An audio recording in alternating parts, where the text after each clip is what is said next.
खऱ्या अर्थानं एक महत्वाची गोष्ट सांगायची आहे. माणूस किती जरी बिझी असला, किती जरी स्वतःच्या व्यापामध्ये असला, तरी सुद्धा आपल्या असणाऱ्या कुटुंबाला, आपल्या असणाऱ्या पै पाहुण्यांना वेळ देणं हे त्याचं प्रथम कर्तव्य समजतो. परंतु नेता कसा असावा, नेत्यानं काम कसं करावं, मला या ठिकाणी अभिमान वाटतो. आणि थोडंसं वहिनी साहेब आणि जयभाऊ तुमचं दोघांचं करावं एवढं कौतुक कमी आहे.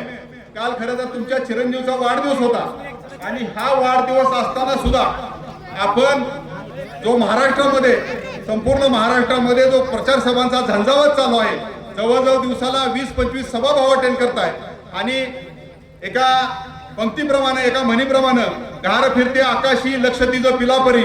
जरी तुम्ही संपूर्ण महाराष्ट्रामध्ये फिरत असला तरी सुद्धा तुमचं लक्ष ह्या खटाव आणि मानवती सातत्यानं असते. सगळ्या सभा उरकून तुम्ही या मानखटावमध्ये येत असताय. काल तुम्ही कुकुडवारमध्ये सभा केली, खटाव भागामध्ये फिरताय आणि परत तुम्ही आज वरकुडे मसवड या ठिकाणी आलेला आहात. जयाभाऊ म्हणजे इथं आपल्या या मानदेशामध्ये असणारे मसवडचं सिद्धनाथाचं असेल मंदिर असेल, सिद्धनाथाचं दैवत असेल, शिंगणापूरचं महादेवाचं दैवत असेल, आपला असणारे गोंदवलेकर महाराज असतील, मसवडचा नागोबा असेल, आपला असणारा बिरोबा असेल, ह्या सर्व देवदेवतांची त्यांच्यावरती मोठ्या प्रमाणामध्ये भक्ती आहे, त्यांच्यावरती मोठ्या प्रमाणामध्ये आशीर्वाद आहे. आणि आशीर्वादातून ह्या असणाऱ्या कर्तृत्व नेतृत्वाला एक दैवी शक्ती प्राप्त झालेली आहे. आणि त्या दैवी शक्तीमधून लाट मारेल तिथं पाणी काढण्याची जो निर्णय घेईल आणि जो काही विचार मांडेल तो विचार पूर्ण करण्याची क्षमता या ठिकाणी या जयाभावना प्राप्त झालेली आहे. म्हणूनच या जयाभावांच्या असणाऱ्या विचाराला साथ देण्यासाठी, जयाभावांच्या असणाऱ्या कर्तृत्वाला साथ देण्यासाठी आणि जयाभावांचं हे विचारांचं आणि विकासाचं जे गारुड आहे ते सातत्यानं संपूर्ण महाराष्ट्रामध्ये पोहोचवण्यासाठी आपल्याला काम करायचं आहे. ग्राम विकास मंत्री पदाची जबाबदारी असताना संपूर्ण महाराष्ट्रामध्ये गांधीजींनी सांगितलंय खेड्याकडे चला.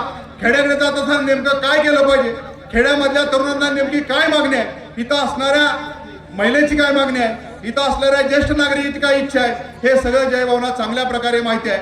आणि म्हणून जयभाऊ नेहमी त्यांच्या भाषणामध्ये सांगतात, मला कुठलाही इतिहास नाही, मला कुठलाही भूगोल नाही, परंतु जयभाऊ ह्या देशामध्ये आणि ह्या महाराष्ट्रामध्ये ह्या प्रस्थापितांच्या छातीवरती बसून इतिहास घडवायची क्षमता तुमच्यामध्ये आहे. आणि म्हणूनच इथं असणारी मानखटावमधील ही जनता ताकदीनं तुमच्या पाठीमागे उभी राहील.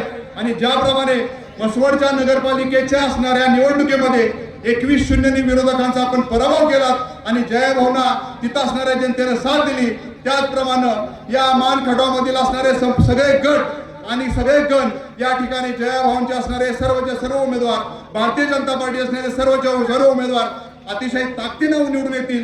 म्हणून तुम्हाला या ठिकाणी विनंती करतो की येत्या येणाऱ्या 7 तारखेच्या निवडणुकीमध्ये कमळाच्या चिन्हासमोर बटन दाबून आपण जयाभावांचे हात मजबूत करावेत एवढीच त्या ठिकाणी विनंती करतो. एक जोरात घोषणा द्यायची आहे, जयाभाव तू मागे वळव.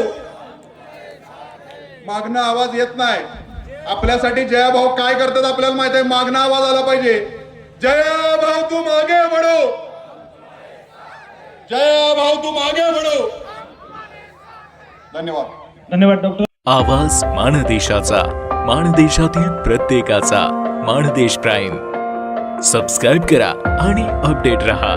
नवीन व्हिडिओच्या नोटिफिकेशनसाठी बेल आयकॉनचं बटन दाबा. धन्यवाद.